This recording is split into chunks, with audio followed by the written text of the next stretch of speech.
It's the next level. Hmm?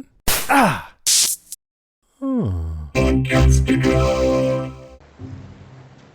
You son of a bitch. There wasn't ever gonna be no vote. But wasn't it nice being nice? You tricked me into being decent? That's gotta be the lamest cons in the history of cons. Wasn't a con, dude. If you're gonna be our temporary leader, you need to do some damage control. Leader? The hell are you smoking? Jack's gone, Locke's gone, Kate and Saeed. You're all we got. When Paolo and Nikki died, we all looked to you. Then again, you totally tried to steal the diamonds, but we wanted to look to you. Look around.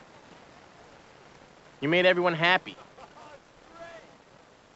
Just for today, they can eat more, laugh, and forget that they're totally screwed. And you did that for them, dude. You. What if I don't want to be the leader? Yeah, well, I don't think Jack wanted it either. Sucks for you, dude.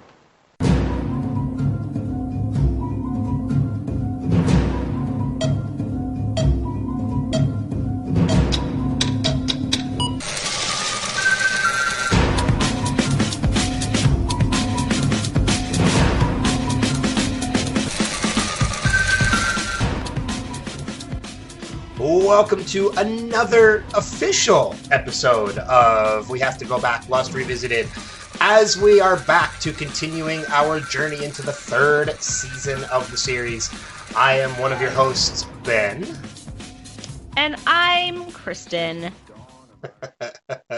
How long do I pause before I realize that I have to go on? I don't know. I think it changes every episode.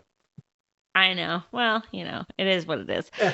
This week, we dive deeper into Season 3, this time with Episode 15, Left Behind. Much like all of society as we are inside, and we have left behind all of the comforts of everyday life. Yeah, it's kind of fitting that this is the first episode we're back to. At least the title of this episode is the first episode we're back to now. I feel like I've left behind my entire life. It's kind of how our audience probably felt a little bit, too, with us taking a long break. They felt left behind. So okay, I don't know, because you DoorDash, and so you're in your car and you get to leave a lot. But for me, I've noticed that my house seems smaller and smaller every day. I don't know what it is, but I used to think that I had a pretty nice big house. And the other day I'm looking at it going, man, we live in like cramped quarters. Like, what is happening? And then I realized there's too many people and animals in this house for too long. Well, I think another keen observation of it too would be, just as we were prepping for this, we were talking a little bit about Les Miserables, and you asked your husband a question about it, and he answered, and I heard him, and you're like, you heard him? He's like on the other side of the house. Which apparently we live in one room now, so. Speaking of, if you do hear a rogue voice in the background, it's homeschooling. It's not going well. And you know what? Again, it's something I mentioned earlier. It's everybody's home quarantined right now with the stay-at-home, directives that are in place. Yeah. So if you hear background noises, whether it's like your kids in the background doing stuff or my cats running around because they're the only other ones here besides me, just kind of let it go and be kind. Yeah, it's going to happen probably for the next couple weeks. So yeah, be prepared to hear it and to just ignore it. I certainly have learned how to tune it out. I don't, and what's funny is I don't know what's worse. My partner and I have been talking about this, Brianna, and like you are in the similar situation that she's in, and that you are home with your family, so you have other people in the house, and that can be great at times, and then other times it's like, okay, there's too many people, I don't have a place to go. Or there's the opposite side of it, where there's somebody like me who is literally dealing with this by myself. You know, it's just me and my cats. I- You know, You're a so cat gentleman. cat gentleman. So That's what Dave calls you, a cat gentleman. I know, but you know, so I accept it. It's fine. You know, so I mean, which is worse and which is better? I mean, I don't know what it is, but The grass is always greener on the other side. I think that there's pros and cons to both, and I think that no matter what, as long as we're finding ways individually or as a family to take this time to either better our life, better ourselves, better others. You were saying earlier before we started recording that, and I think we touched on this last week, is that there is a creativity boom right now, and it will probably last for a while after this because a lot of people they're too busy to think. They're too busy to do stuff that is creative because people think that they have to be doing something else. And now that we're forced inside, we get to do stuff that we've always wanted to do. Lots of people are baking or doing art or watching shows that they always wanted to watch or reading books that they always wanted to watch. I'm finally reading and I'm about halfway through The Alchemist. I have picked up that book for 5 years and started it and then saw something shiny and left it behind. And this morning I spent an hour reading that book and it was awesome. And I'm probably going to finish it today because it's so good. who So who it's is good. who wrote it? I don't know. Paulo Sierra Lolo or something. I don't know. It's like a really famous book, The Alchemist. It's like this little book. It used to be on the banned book list way back when. Oh, okay. A friend of mine gave it to me 5 years ago and said, "It's a quick read. You'll love it. I loved it. I read it on the plane." And yeah. Yeah, you're right. It's, people are starting to do things they've been meaning to do for a while. There's a book that I have that I've been wanting to read for a while, and I finally broke it out to read it. Haven't started it yet, but I plan to. And I think it's almost because I'm intimidated by the author, because the author is Neil deGrasse Tyson. So, well, then don't read that. well, this is a book that he wrote specifically for people that are intimidated by, readings of his of astrophysics and things like that. So this is oh God, it's what is it called? I'm reaching for it. Sorry. Not gonna read it. No, it's called Letters from an Astrophysicist. And that's all it is. It's a series of letters that people have sent him asking him questions. And Okay. and him I've heard about that book. Yeah, and him, just giving the best, most layman answers to those questions. So the best advice that I ever received was recently. My neighbor, who is a good friend of mine, and I were talking last year about reading and how we both are huge avid readers, but we just fell out of it. You start to raise a family, you start to get busy, and things fall away. And so last year we made this, New Year's resolution separate from each other that we were going to read a book a month. And she had this great philosophy about getting back into reading, and it was even if it's the dumbest thing in the world, even if it's short, if it's a short story, if it's something you've read before, just read it. Read whatever garbage that you possibly can to get yourself reading again, to get your eyes and your brain used to that again. Because if you just go into any book, like a big book like that, or I love biographies, especially about historical American figures.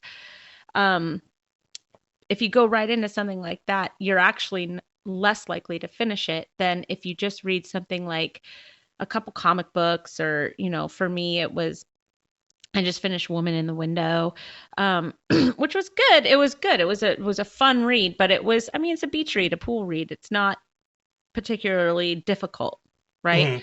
Mm-hmm. just get your brain into it again. And then the more you do that, the more likely you are to pick up a book than to turn on the television. Well, not only that, but it keeps your brain active. I mean, Yeah, yeah, yeah, yeah. you know, you're not just sitting down zoning out to a television show, which look, there's nothing wrong with that from time to time. We wouldn't have a podcast. I do that every night. Yeah. Excuse me. I do that too. I do it all the time. I put on a playlist when I go to bed, just like you do. You know, so, and we wouldn't have a podcast if people didn't zone out from television shows. Yeah, yeah. You know, so there's nothing wrong with that. But you're right. Every once in a while, get the creative juices flowing. And I think that's why that creative boom is happening. And, you know, even besides the books, I've had a podcast in the works for like 2 years now, which is like a film analysis podcast, like a film roundtable podcast that I'm finally starting production on because I feel the need to want to do something more. I feel the need to want to do something creative with it. Yeah, And I picked up my crochet hook for the very first time in a couple of years, like 3 days ago. Animal Crossing doesn't help. I really want that game. I literally I text you when you text me this morning like, hey, almost ready, and I text you back saying like, yeah, I'll be on in like 5 minutes. I was harvesting turnips, weren't you? No, I wasn't harvesting turnips, but I was like banging rocks on my island. So I legit was on Animal Crossing when you text me this morning. But let's jump into it. Let's discuss this episode. Oh, are we supposed to be talking about something completely different? Yeah, we're supposed to be talking about Lost. So let's do that. I know we ordinarily, before we took the break, we would do Lost and then we would do the Manifest minutes. Manifest is over now. The season has ended. And I think you still need to get caught up. So yes, I do. We're going to do a one-off episode of that, probably in a couple weeks, where we'll just recap the rest of the season. So no Manifest minutes going forward on the podcast. We're just going to talk about Lost and then do like our weekly recommendations. I'm looking forward to the recommendations part because we've both checked out a lot of stuff, both over the course of the time that we weren't recording and even more so now with these quarantines in effect. So I think both of us are going to have quite a few recommendations for the next couple, enough recommendations to keep us busy for the next couple weeks. At least I would think so. I might be totally off on that. Maybe. Yeah. No, you're not. So, all right, let's jump into the episode, season 3, episode 15, Left Behind. This is a Kate flashback episode. As I usually do, I'm going to turn it over to you. Where do you want to start with the conversation on this? So let's start with Kate. Let's start with I love this episode and how it really, I mean, the show was so long ago, and I love that even, you know, a decade ago, more than a decade ago at this point, I guess, we have that thematic, the sisterhood is real element to this episode. Cassidy and Kate go through something very, you know, they bond, and even Kate and Juliet, they have some sort of a bond that happens. Now they're both very different, right? You have one in the flashback where, you know, Kate and Cassidy are kind of kindred spirits, and they're going, they're, I have no words right now, and they're going. I'm so sorry. Quarantine is screwing with my brain, but Kate and Cassidy are kind of have like this one mission. They've both been hurt. They've both been burned by people that they love. You know, Kate's mother says you can't help who you love. And I was really, really thinking that maybe Kate was going to tell that to Cassidy when Cassidy revealed that she was pregnant and that she still loved him. I was waiting for that line to circle back, and it never did, which was interesting. That Kate could have maybe calmed Cassidy a little bit by saying you can't help who you love, because she was so conflicted by it. Cassidy was just so upset that she's pregnant with this baby, she still loves the man that burned her, and she's still so broken up about it. And it's so funny because, you know, we know that it was Sawyer. Yeah. And then you flash forward and it's Kate and Juliet, and they're both like at odds. They're at odds with each other instead of bonded, right? And it seems to be that because they both kind of like Jack, or they're both protective of Jack or something like that. So it's interesting, the dynamic still of how Kate is conflicted by Jack and Sawyer, and that story is kind of told through two female relationships that she has had and is currently having. Well, there's an interesting dynamic that I noticed. There's a lot of interesting dynamics in this episode, whether it be, excuse me, Kate and Cassidy, Kate and Juliet. We definitely have to talk about the Hurley and Sawyer dynamic that happened in We're this not episode. there yet. I know. I said we definitely have to. So we're talking about the ladies right now. All right. But no, there's a very interesting thing that I noticed this time around watching this episode with Kate and Cassidy, in that there's an interesting moment where, you know, Cassidy turns to Kate and says, you know, why did you choose the name Lucy? And, you know, there's a little bit of a lesson that Cassidy gives to Kate in that moment. And I find it very, very interesting that in many, many ways, and because of that particular moment, Kate is actually the person she is because of Sawyer, indirectly.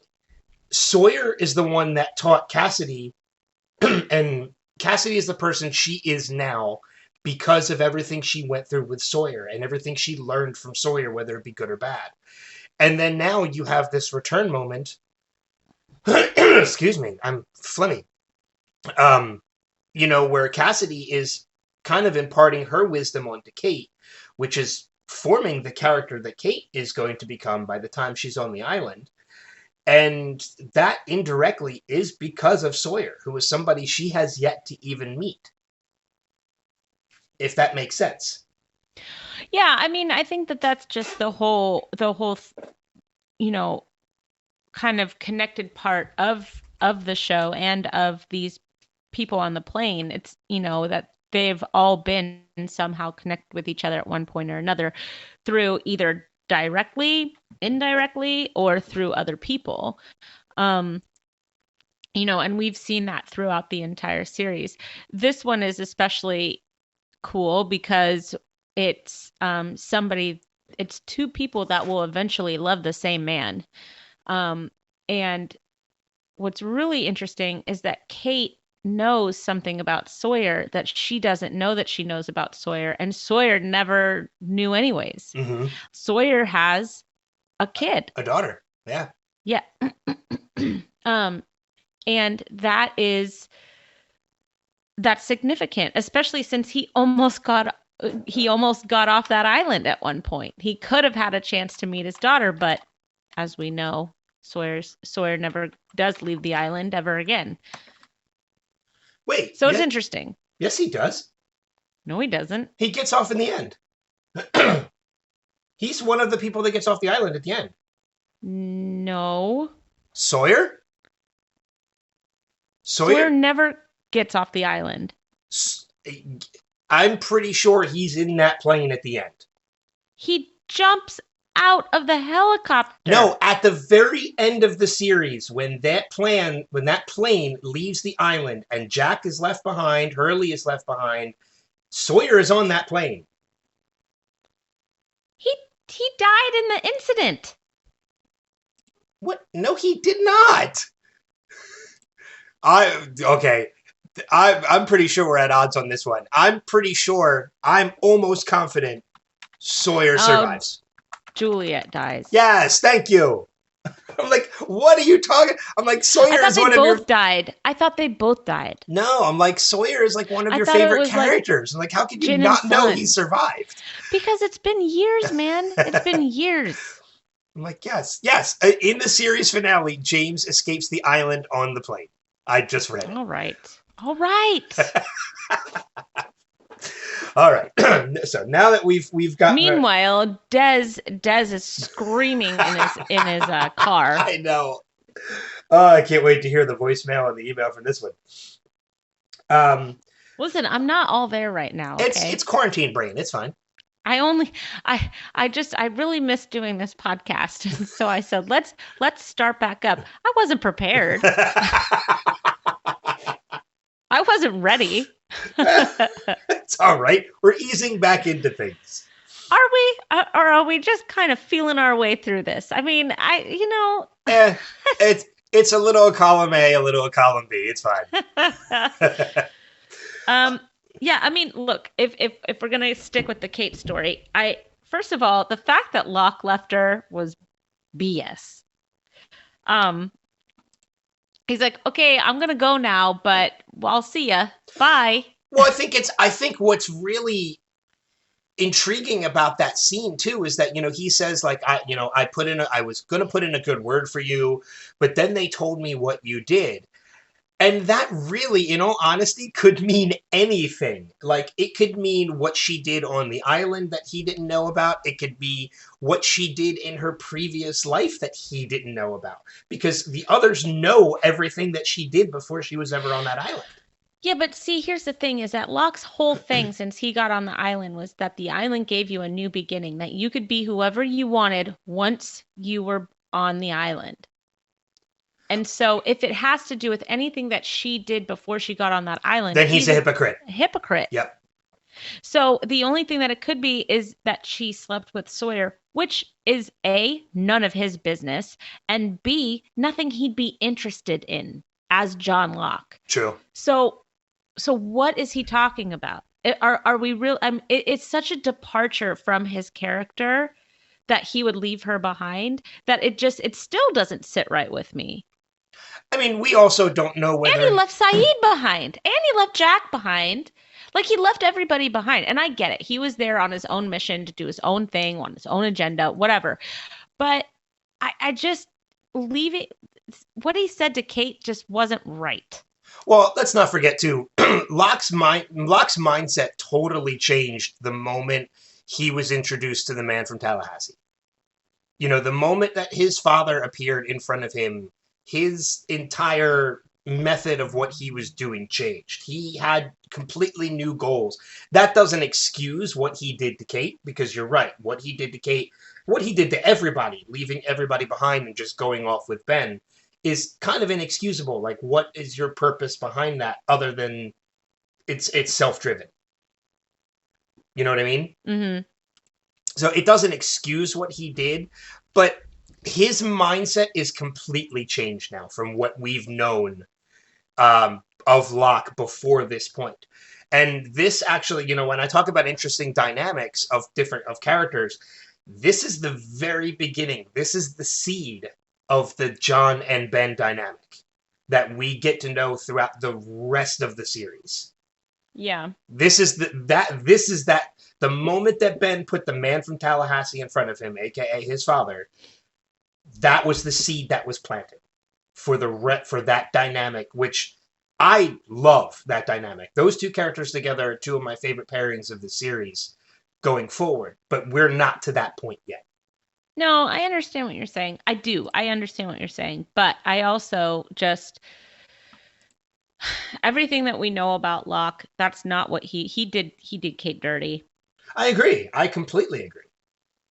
Because you're right. If what he was judging Kate on was what happened before she was on that island, then you're right. John Locke is a hypocrite.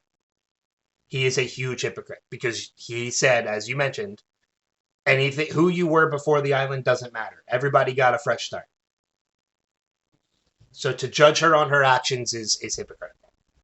Especially when he doesn't realize like why she did what she did. Although what happened to her high school boyfriend was 100% on her.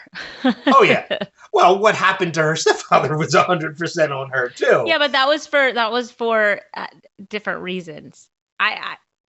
She was trying to save her father from an abusive, alcoholic man. I mean, at least it came from a spot of love. What happened with her high school boyfriend was just, it was tragic, but it was 100% on Kate. Oh yeah. She should have never gotten him involved. She should have never gotten back to see her mom. It just none of it ever should have happened. Can we talk about while we're still talking about Kate and everything that's going on? I want to go back to that point you made about how, when it came to her stepfather, she did that for her mom because her mom was in that abusive, alcoholic relationship. There's that moment, and I love when you get to see, because there's always those comparisons for the most part. Every episode, there's a reason for the flashbacks. The Hmm. flashbacks some way parallel something that is happening on the island. Uh-huh. And this time it came a little late, but it happened. And it's that moment at the end of the episode after everybody's been rescued from the camp. When Juliet and Kate go back to the camp and they find Jack. There's that moment where Kate breaks down with Jack and apologizes for costing him his ride home and Hmm. everything. That's the parallel right there. That's the moment that Kate realizes exactly what her mom told her is true, and that she does for herself more than she does for others. Mm. because Yeah. because there's that moment where she confronts her mom in the bathroom of the diner thanks to Cassidy's help, and her mom tells her, like, regardless of what kind of relationship I was in, I loved that man. I didn't ask you to do this. You did this because you wanted to do this, and you cost me something. Hmm. And that's exactly what happened with Kate going to rescue Jack against Jack's will. Is it cost him his opportunity to get home? You're right. That's an excellent, excellent point. You I know, didn't even I did not make that at all. So that I was trying to find the connect. So thank you, because that's an excellent point. yeah, that's the parallel of the flashbacks this episode to the present day of the island, is that Kate breaks down because she realizes what her mother told her was right, and she does for herself more than she does for others.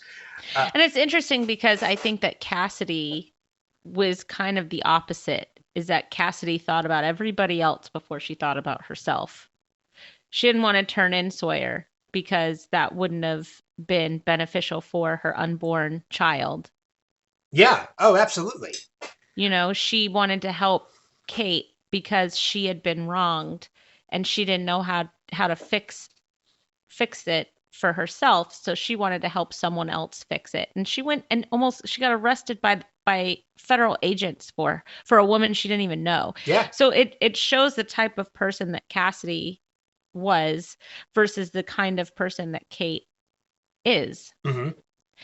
Um and that selfishness, it's interesting that you mention it, because that selfishness is highlighted frequently through the series, but Kate's just such a strong character that it's often missed, I think. I think it's often And against Juliet too, because Juliet even thinks about others before she thinks about herself. I mean, she had a chance to get off that island and she chose to help Jack instead of get off the island. She knew what it was going to cost her to go against Ben and to do what she did, and yet she still did it. Yeah. By the way, what are they feeding the others? Because whatever it is turns them into total badasses.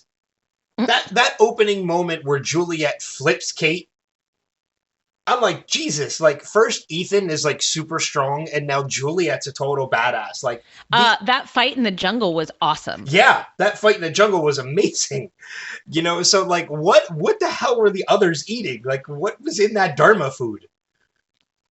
Well, it was from the 70s, or, before preservatives, I guess. I don't know. We're all getting cancer because of Cheese Whiz in the 80s. So there are two flashbacks. Actually, I don't want to call them flashbacks because they're not flashbacks. There are two callbacks to season 1 in this episode, and I'm wondering if you caught either one of them. Probably not. Okay. One of them I'll save for. It's been a while and I have quarantine brain. That's true. One of them I'll save for when we're talking about more about Juliet and Kate. But one of them is actually in that moment where Kate and her mother are in the bathroom talking. Mm. At the end of that conversation, Kate's mom says to her, "Because you're my daughter, I'm not going to tell the two agents sitting at the table that are watching me that you're here. But Mhm. keep in mind, the next time I see you, I will not hesitate to call for help, to scream And for help. that's the first thing that she did when she saw her again. You're right. Exactly. She didn't even say hi. Nope. Help. Yep. The moment She fulfilled that promise. in season 1, when Kate goes to visit her mother in the hospital, the first thing her mother does is try to scream for help. And her mom lived up to her word. So that was the first callback to a moment in season 1. The other one is not as noticeable as that one, but I find it interesting. And I'll just bring it up now because it'll lead us into the discussion of Kate and Juliet a little bit more. In the room where Kate was being held, so the rec room or whatever that was of the camp, there's a game in the background. The game is Mousetrap, which, if you remember in one of the John Locke flashbacks, the one where he meets his mother, he's putting together and explaining the rules of Mousetrap to the kid in the toy store that he worked. Yep. Which I find is very interesting because that is basically a game that Juliet is playing with Kate. They're playing a game of cat and mouse a little bit, in that Juliet had the key on her the whole time. Juliet knew exactly what she was doing. It might not be Mousetrap per se, but Juliet was totally playing a game with Kate the whole time. Of course. Look, of course she was. That's a very good point. I I just love it that, Juliet is just such a liar. What was that? What was that? I'm scared. I've lived here for 3 years. I don't know what that is. Get on the other side of the fence, bitch. That's where you want to be. They're covered in mud. Oh, that's another thing. They're at the campground. Why wouldn't they just shower and grab some clothes before leaving? Why are they leaving in their mudded, caked on clothes? They probably just wanted to get out of there as fast as possible and get back to camp. No way. I need a shower. That was a lot of mud. That was a lot of mud. That wasn't like I just got sprayed or I fell down. They fell into a pool of mud. It looked like chili. It might be where Dharma gets their chili from. It looked like Kevin spilled his chili all over Juliet and Kate. Oh, thank you for the Brian Brumgardner reference. That was amazing. I love office references when we get them in. No, you're right. For some reason, I just didn't think of that when I was watching the episode. I'm like, why would they not shower? I'm just thinking to myself, it's so funny because I'm looking at it going, why are you guys leaving? You're leaving behind running water. You're leaving behind a whole compound. Like, move everybody into this area. Have like some scouts go and get everybody and say, hey, we found a home. Let's all go. They left. I mean, claim it. Pee all over it. That's yours now. Kitchens and lights and stoves and food and it has a big gate that keeps the smoke monster away. Like, live happily ever after. The end. You did it.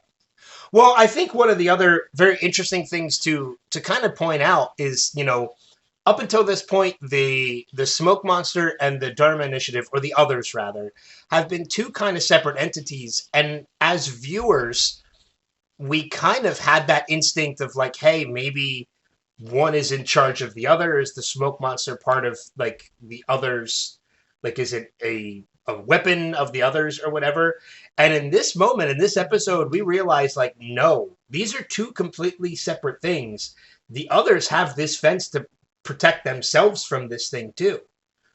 So now we're getting a better understanding, kind of, that they have nothing to do with one another. Like, they're probably just as afraid of this thing as the Losties are. I mean, and that's a big indicator, like with Juliet and that fence and the sonic fence, like obviously she knew what this thing was. She's seen it before. She knew the fence protected them from it, which is why she told Kate, you might want to be on this side. And then, I love it that she looks at it, looks at Kate, and she's like, "Okay, we don't know what it is, but we know that they don't like the fences." yeah. But, that's a mystery that's kind of been out there up until this point, and now it's kind of like, no, they're just as afraid of this thing as the others are, or as the Lusties are. Which, yeah. They just have But protection which from is it. interesting that Juliet's like, yeah, let's go back to the beach, away from this fence. Like, none of this makes sense. Like, I want to be on the side of the fence that gets all danger away. And if the others are gone and the fence is turned on, like, they're not coming back. Yeah, that's such a great point. Like, why would you not just, like, if you know they're gone, why would you not just say, like, all right, look, let's one of us go back to the camp and get everyone, and we're going back to this village. I mean, especially since they all moved to like the water caves when Jack's like, I found a water cave. Everybody's moving back to the water caves. Okay, you just found a whole community full of first world pleasures and comforts, and you're going to go back to the beach? Yeah, it doesn't make sense to me, but it is what it is. Uh, I think it's time to bring back an oldie but a goodie. Jack is the worst. Well, okay, I'm gonna kind of I'm our audience is gonna love that. I'm gonna kind of play devil's advocate on that one a little bit. Because, and this is, again, we didn't mention it at the top of the podcast, so if you're new to the podcast, we apologize. This is a spoiler-full podcast. We're going to talk about things that happen in the future of the series. This is a we already we killed that. And we did, in mentioning that Sawyer survives. We talked killed about that bad, and Juliet died in a hole. Yeah, so I'm going to kind of play devil's advocate to that a little bit, because we do know as viewers of the series before, one of the things we have to remember is that Juliet is kind of playing both sides. She was left behind, but she was left behind by Ben for a reason. She's supposed to infiltrate them as a spy, to let Ben know. She's supposed to pass messages on. So there's a part of me that wants to believe that they're going back to the beach because Juliet put that idea in Jack's head, that's where they needed to go. Because that's where Ben needs them to be, because that's all part of Ben's plan. Because Ben is the worst. So I think again, I don't necessarily think it's totally Jack's fault. He is definitely part of the reason to blame because he's blindly following Juliet. But I think that idea was given to Jack by Juliet. Because otherwise, Ben's plan doesn't work. Yeah, okay. I love how you just, all right. It is what it is. It is what it is. I mean, I don't know. It sucks, but it is what it is. Yeah. It's interesting we've taken such a long break from this, and it's kind of building this back up and getting back into it is, it's fun, but it's interesting at the same time. I agree. So. Well, how about you? Well, I mean, I definitely I think we covered a lot of the Kate stuff and the Kate and Cassidy, the Kate and Juliet. I want to focus a little bit now on Hurley and Sawyer. Yay! This was the B story of the episode, but this was so much fun to watch because there's a lot of heartwarming moments to this, but there's a lot of stuff that I kind of picked up on that I'm like, I think there's more to this than people are kind of picking up. Especially if you've watched this series before and you know how the series ends. I think there's a little bit more to this than what everybody is kind of, thinking about. Because obviously, there's the biggest part of it is that Sawyer is the one person everybody knows is a con man. And Hurley totally cons Sawyer. Oh, big time. And it's awesome. It's amazing. He cons Sawyer into becoming a leader, like into stepping into that role that he doesn't want. But also at the same time, nobody else really wanted. Jack never wanted that role. Kate never wanted that role. Sawyer's the next one to kind of step into that role. And Hurley kind of conned him into it. And I thought it was brilliant, Hmm. telling him that they were going to vote him into exile if he wasn't nicer. So, you should Right. be nicer. And what happens is Sawyer's totally nicer. He's holding Claire's baby, he's hunting boar, he's giving people fruit and meat, But and he's like genuinely like enjoying himself. he is. And he's got a great heart. And this scene just shines that even more so. We've seen moments of that already in the past. Because we've talked about it before. As hardened as Sawyer likes to come across, he is the same guy that, like, whether he gets along with you or not, if you're on his side, he will lay down his life for you. You know, Absolutely. Well, and we've seen that. We've seen yeah, like uh, Team Raft yeah, is the prime example of that. Like if you're a Sawyer's people, then it doesn't matter how mean he is to you. If you're a part of Sawyer's tribe, he will lay down his life for you. That's the best part about him. yeah. It's one of those I may not like you, but I respect you kind of things. Yeah, what I love though is that he never got Son's vote Yeah, by like the end. Like even though there wasn't a vote, he wouldn't. He was not going to get Son's vote by the end of this episode. no, she would have voted to exile him if there actually was a vote. She just didn't. She would have led the charge. Yeah. Well, I mean, there's some deep-seated issues there. I mean, Sawyer was the one responsible for knocking her out. Oh, she is well within her right to hate him for the rest of her life. Yeah, absolutely. So it's I don't blame her at all for being that way.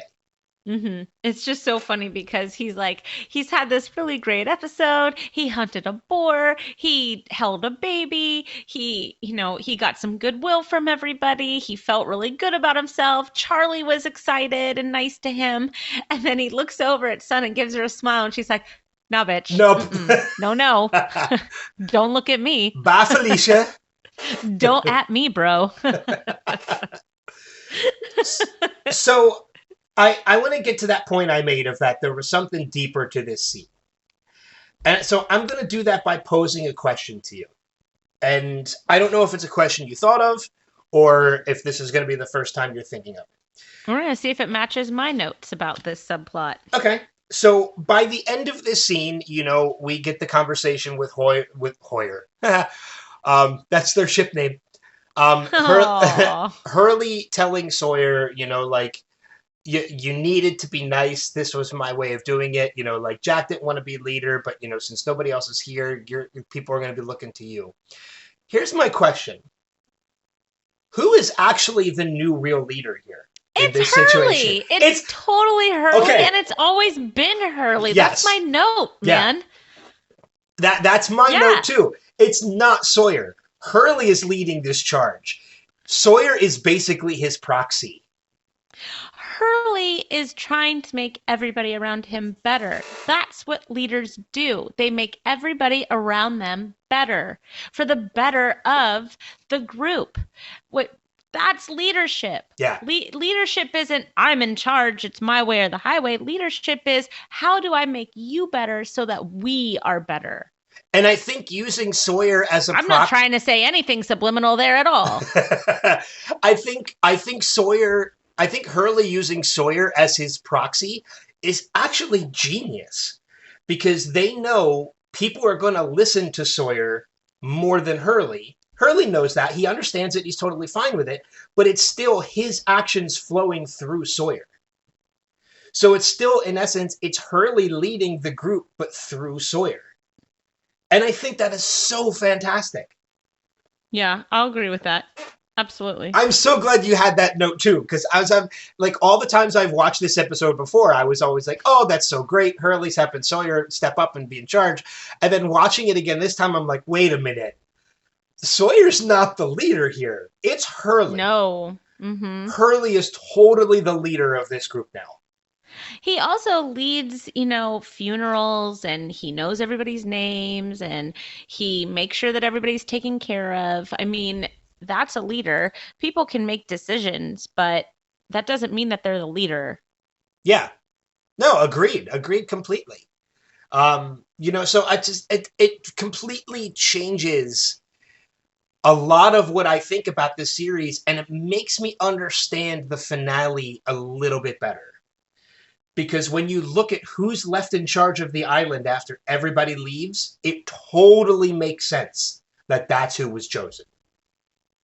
Because that person has been the deep-seated leader pretty much the entire time.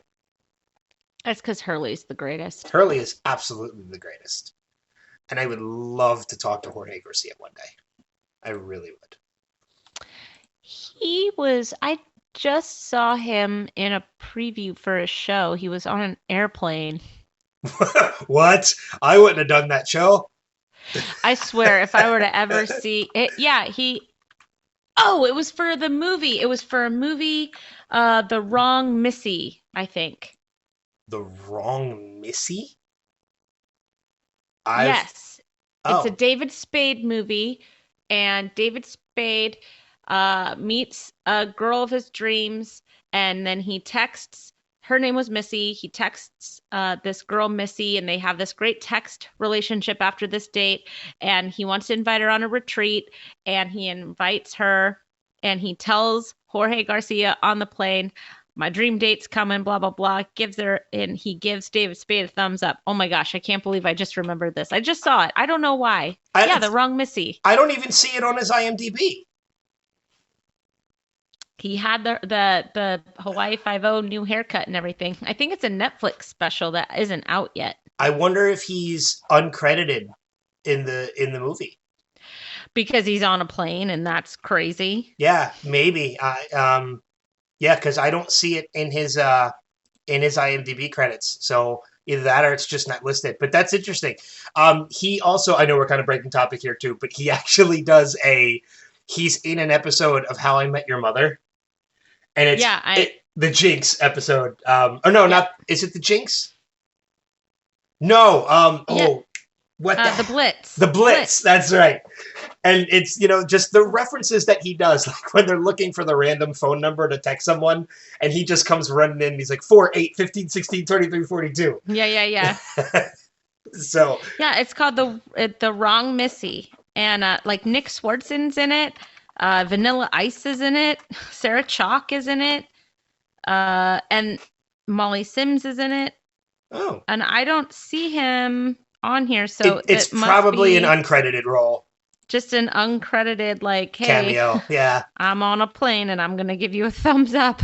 Yeah, it's probably an uncredited cameo role at the end. Yeah, but I think it's gonna be Netflix. Okay, I will have to check that out.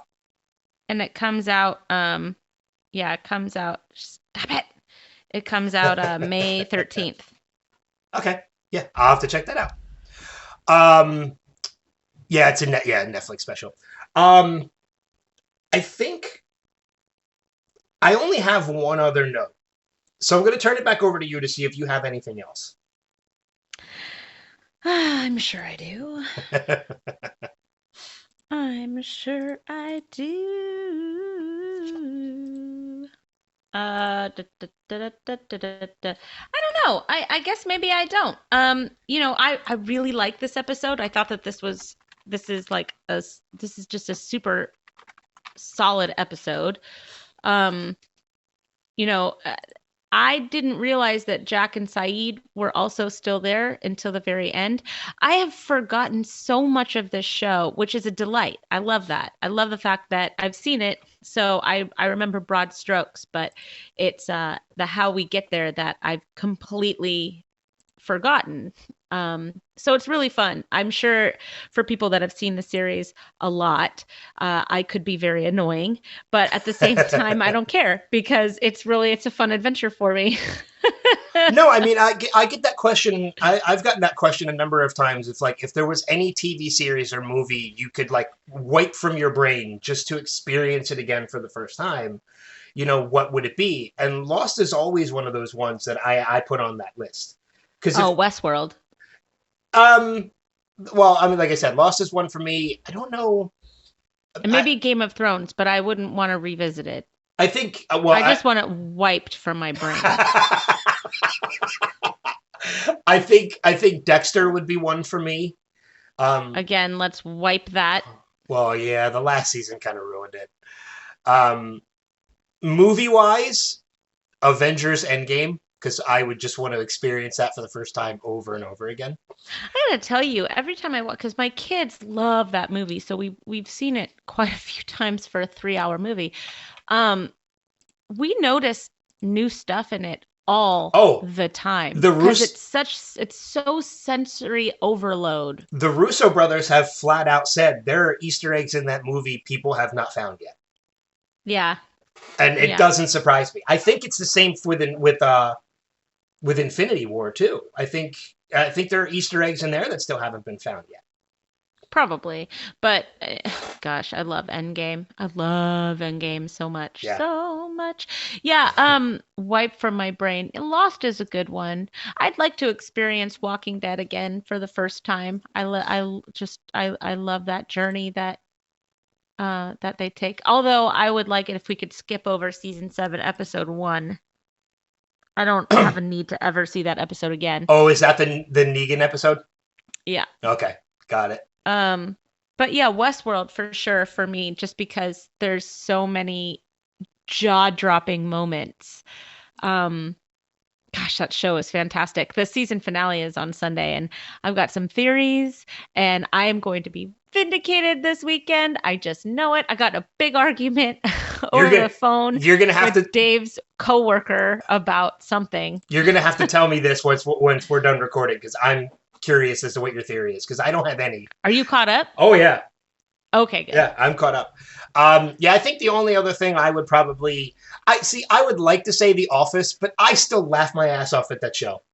I don't need it wiped from my brain. It's still just as funny to me now as it was when I first saw it. That's how I feel about New Girl. Oh, gosh, I love that show so much. And Parks and Rec, which is coming back for one episode tonight. Oh my gosh. Yeah, I just can't even wait. I can't wait. I hope that it gets enough viewers that everybody revisits the idea of like a limited season. The entire cast has come back and said they would. No, even Chris Pratt? Yeah. Well, then do it. I would like to see Leslie Knope run or take a stab at running for president and wildly fail. Is that terrible? No. And just to give you an idea as to how I'll make this point and then I'll jump back to my final note of the show. Of the episode, just to show you how deeply ingrained Parks and Rec is in my head. I've been watching. I gave that new show 911 Lone Star a chance because I love Rob. I heard it was garbage. I loved it as a former fireman. I loved it. I thought it was great. Okay, that's good to hear. And I was a fan of Rob Lowe even before Parks and Rec, but Parks and Rec just totally changed my entire opinion on him. I was going to say, I think it's either like the second or third episode of 911 Lone Star. I was actually watching it with my mother, because my mother's a fan of the show too. She was here, and we were watching that week's episode. And at some point in the show, he says, I was literally just thinking that. And I started dying. I was hysterical. My mom's like, what is so damn funny? I was like, if you've never seen Parks and Rec, you just don't get it. Well, and I wonder how many tries that took for them to do that because of Chris Traeger. Yeah. Because if you go to his Instagram account and when he announces the Parks and Rec episode, he goes, "I am literally so excited to literally tell you." It's so funny. His Instagram account, if you don't follow him, you should. You know what? There's so many good Instagram accounts. I feel bad and at the same time not at all bad for Instagram influencers during quarantine because the celebrities who actually have talent are just knocking it out of the park. His Instagram account is most of the time. It's not the posts that he put up that are the best. You have to read the comments because almost every post he puts up, his kids troll the shit out of him. Wouldn't you? Yeah. Wouldn't you troll your dad if your dad was Rob Lowe? And it's hysterical. And he does it purposely now to edge them on. He loves seeing like what kind of comments they're going to come up with. It's hysterical. So I just went up on I pulled up his Instagram account, and his most recent post is a picture of him, and in huge letters it says literally. He has his own podcast, and it's called Literally with Rob Lowe. He does? Oh, I'm going to have to subscribe to that. This is my new favorite thing in the whole world. I'm so excited we started talking about Rob Lowe. Literally with Rob Lowe. Oh, I can't. I'm sorry to anybody listening right now, but I am literally subscribing to that as we speak. You know, it's I'm so excited all of a sudden. There it is. I'm so excited. Literally with Rob Lowe. It's only one episode and it's only 3 minutes long. Who cares? But it's probably the introduction episode. It is. It just got posted on the 24th. So it's yeah, brand well, new. You're excited that I said this. I am. And to any of our audience out there, we've never gotten any complaints on the tangents that we go off of, which is good, because I think our audience actually kind of enjoys our tangents from time to time. Oh my gosh. But you know what though? We're bad about this. It's not professional, but it's a podcast. I don't think it's supposed to be professional. Rob Lowe may have a very handsome face, but did you know his brain is also very handsome?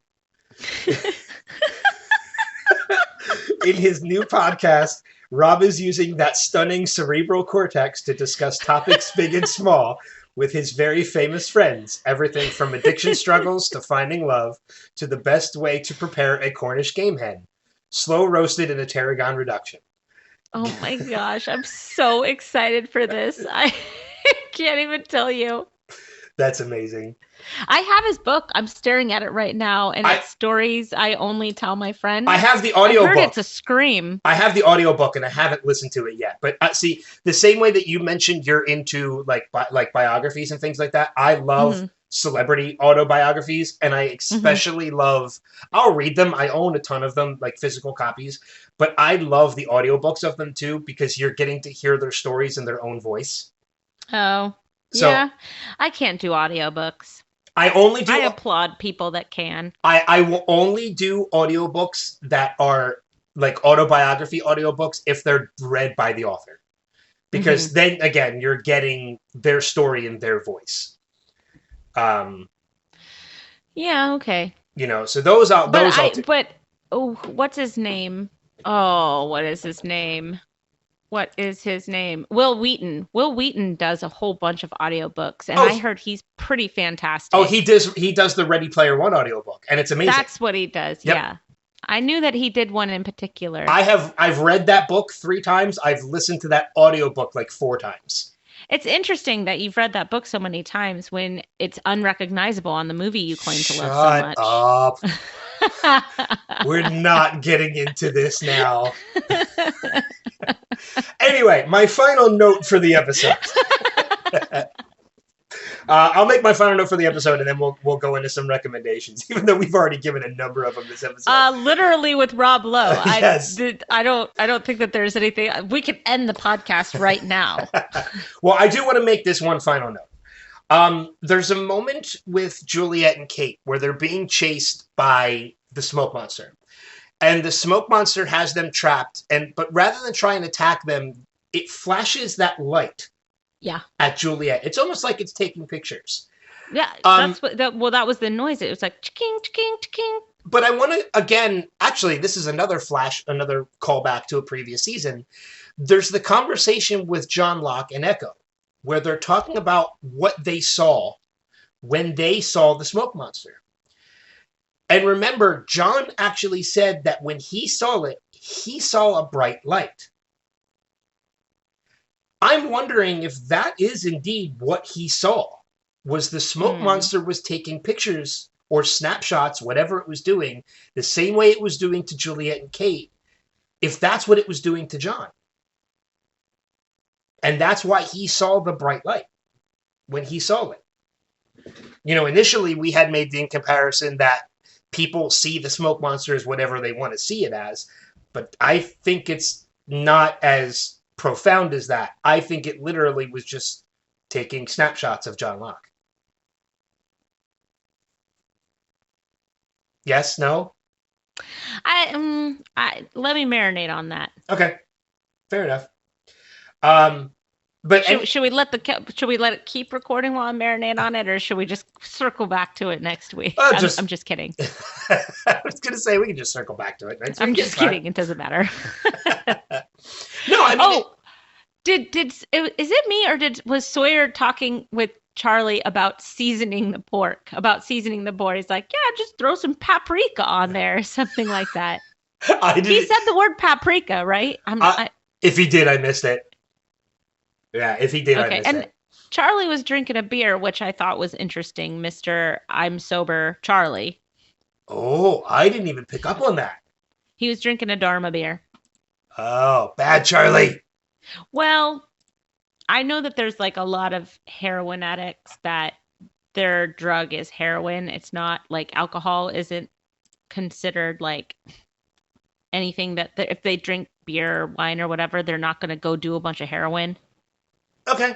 All right. I don't know because I've never been through that before. So, but yeah, I don't know. I don't know either. But I think that's something. But it was just interesting to me that I was like, oh, Charlie's drinking a beer. Oh, I didn't even pick up on it. So I don't know if it's just kind of subliminally. I just didn't really want to find it, or I don't know. But yeah, that was something I missed. Any final notes on this before we wrap up this conversation? No, sir. Yeah, I think I'm pretty good too. It was good to see our crew again. Yes, and I'm just going back to the fact that I just love the fact that we both realized, and man, it changes my opinion of the character so much that just Hurley is the true leader of this group. I love Hurley. I love that so much.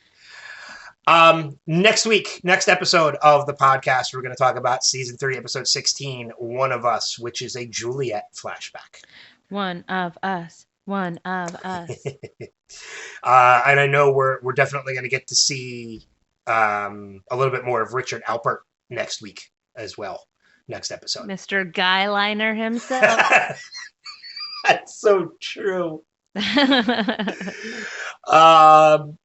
So, okay, with that being said, obviously we have a little bit of feedback. The feedback's a little slow because we're just getting back into it. But our buddy Steve is always reliable when it comes to that. He left us a piece of feedback for the episode, which we're going to play. But before we do that, we want to encourage all of you guys to leave us feedback for the next episode as well as future episodes. Just let us know any kind of feedback, whether it's on our literally with Rob Lowe tangent or anything at all. Recommendations of your own. Just even if you just want to let us know how you're doing during the quarantine, and what's keeping you occupied, let us know because we'll talk about it. But there are multiple ways that you can leave us your feedback. The first is we are on Facebook at facebook.com/Lost Revisited. We are on Twitter at Lost Revisited Pod, and we're on Instagram at Lost Revisited Pod. You can email us at lostrevisitedpod@gmail.com. And if you want to leave a message, you can record it yourself and send it to our email address or DM it to us. Yeah, perfect. Either way. So let's get to that piece of feedback from our buddy Steve Brown. And here it is. You tricked me into being decent? That's got to be the lamest con in the history of cons. Hey, Ben and Kristen, it's Steve, and this is for Left Behind. I only watched it once, but after this viewing, I really think this is one of my favorite episodes of the series. I mean, like, if you had asked me, I wouldn't have been able to pinpoint this one, but there's so many things in here that set us up for the future, that show us these characters, that I really think this is a pivotal episode of the series. You have Hurley doing something that we've not seen Hurley do before. He cons Sawyer into doing something, and we see the beginning of Sawyer's redemption. We see him realizing that being nice, being decent, is okay, that you don't have to be a bad guy in this world. And so I think there's a lot of stuff in this. We see Juliet as a badass in this. She fights with Kate. We see Kate meet with Cassidy, and she is basically the one who convinces Cassidy to send Sawyer to jail, and that sends him on the beginning of this redemption arc. Really, if you want to go all the way back to when he was in the prison, and he set up the college fund for his daughter. So just a lot of stuff in this episode, and I don't want to run out of time before just acknowledging the genius that is Sawyer and Hurley with the whole "it sucks to be you, dude" line. All right, talk to you later. Hey, I'm going to tack something on here at the end. I recorded that originally when I watched it. I'm going to watch it again here in a minute. But I was so happy. I was smiling, I think, almost the whole time through the last week's podcast, because I was just so excited to hear your voices again and hear your stories and hear the things. And I think I'm going to do a Keanu Reeves movie marathon today. All right, talk to you later. He actually he did that marathon too, because he posted about it on Facebook. I got a text yesterday from my friend Jill going, quote, "I just want to lick Keanu Reeves' ear." And I was like, yeah. It was called the Keanu Reeves Show last week. I don't know what came over me. I don't know. We both kind of geeked out about Keanu last week. Because he's amazing. Yeah. So I could probably, let's just do a Keanu podcast. Let's change this. It's just, we have to go back. That was a horrible Keanu impression. I don't even want to try it again. Don't. No. I kind of almost wish I could edit that out. I could, but I won't. Don't. Whoa. Yeah, but Steve, thank you as always for the feedback. It's awesome. And again, we encourage everybody to leave us a little bit of feedback for future episodes or just anything that you want to leave us feedback on. That literally with Rob Lowe, I just looked, doesn't debut until this summer. So we still got to. No! I guarantee you, though, he's probably recording a bunch of them and just getting them like in the bank so that he could put them out. While he records his other show. Yeah, while he's doing like 911 and stuff like that. So he's gonna be really busy with his second show of a Parks and Recs revival. Oh God, I hope that happens. If only that happens. My dream Rob Lowe show. My dream Rob Lowe show is a West Wing spinoff where he is the president. Oh my God, that would be fantastic. Where Sam Seaborn is either the president or running for president. I would love to see him running for president. That's my dream Rob Lowe show. I just, the minute West Wing ended, I wanted that show. Well, I mean, and I think I'm the one that I think I showed this to you. Did I, when you and your husband were staying with me for those couple days, did we watch the roast of Rob Lowe? Yes, I hated every second of it. Yeah, I remember. I know, I know exactly why you hated it.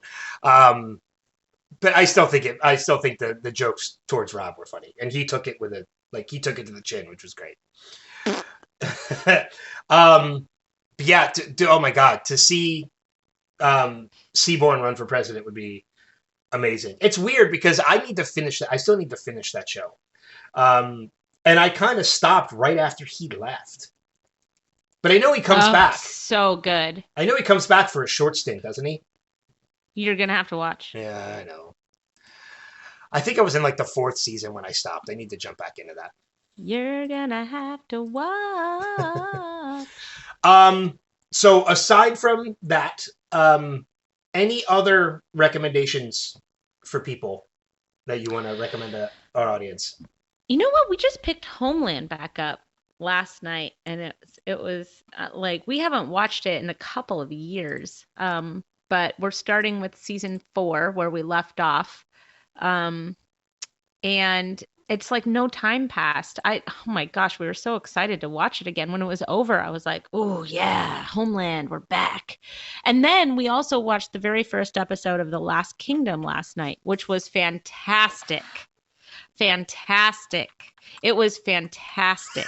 How was it? It was fantastic. I completely recommend that for sure as well.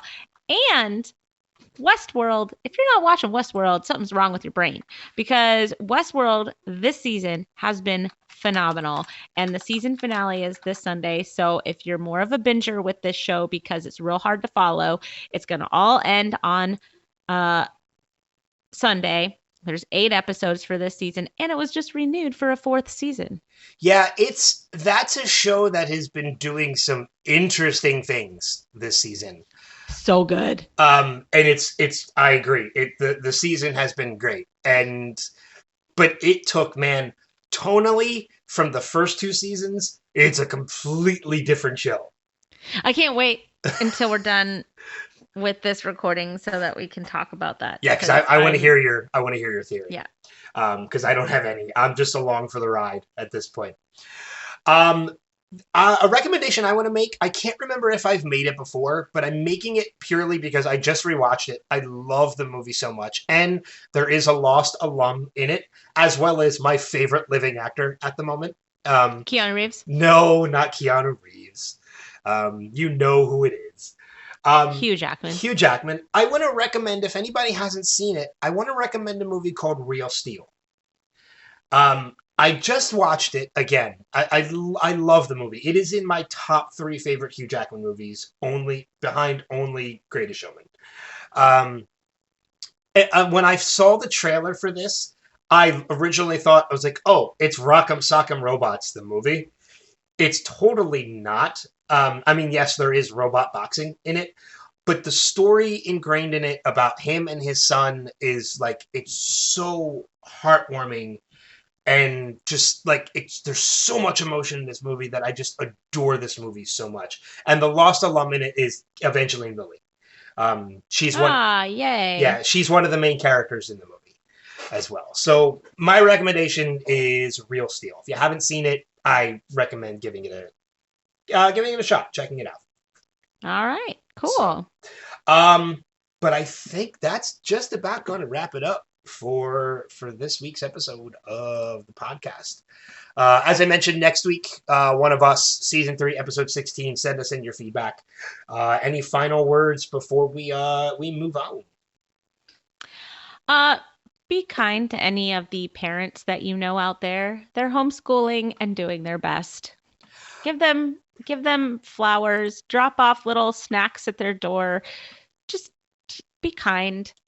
We're all doing our best. I'm going to tackle into that too. Like, not just the parents, because I agree with you completely. Again, my partner's a mom, so she's been dealing with homeschooling her little one as well. But on top of that, don't hassle grocery store workers or essential workers when you're out because lines are long or you're being moved. Because I've seen it. I've seen it while I'm out there, and I literally want to punch people when I go out to a grocery store, because there are people that are, yes, you have to wait, you have to be socially distant. We're all doing this for the safety of everyone. It's not just theirs. It's not just you that's having to be safe. It's everyone. So when they tell you to do something, they're doing it for a reason. Please don't give them a hard time. Just listen to them and do what you're told. Well, they just work there. Exactly. They're just doing what they're told to do. They're doing it for your safety. Don't give them a hard time. Just do it. And we're all going through this tough time together. We need to go through it together and stand together. If you're an asshole 365 days of the year, take a break. Please just take a break. And don't be an asshole. That's all I can say. I went to the grocery store last night, and I saw no less than 3 people giving grocery store workers a hard time because things weren't on the shelf. They were being made to stand in a certain place in line. Look, they can't control what's out there. They can't control where you have to stand. Just do what you're told because it's being done for everybody. So, that's it. That's all I have to say about that. A little mini rant. All right. So, But with that being said, we're gonna wrap it up for this week. As Kristen said, be kind to everybody, and until next week, we will see you guys around the bend and further on down that rabbit hole. Take care. Bye, bye, bye, bye, bye.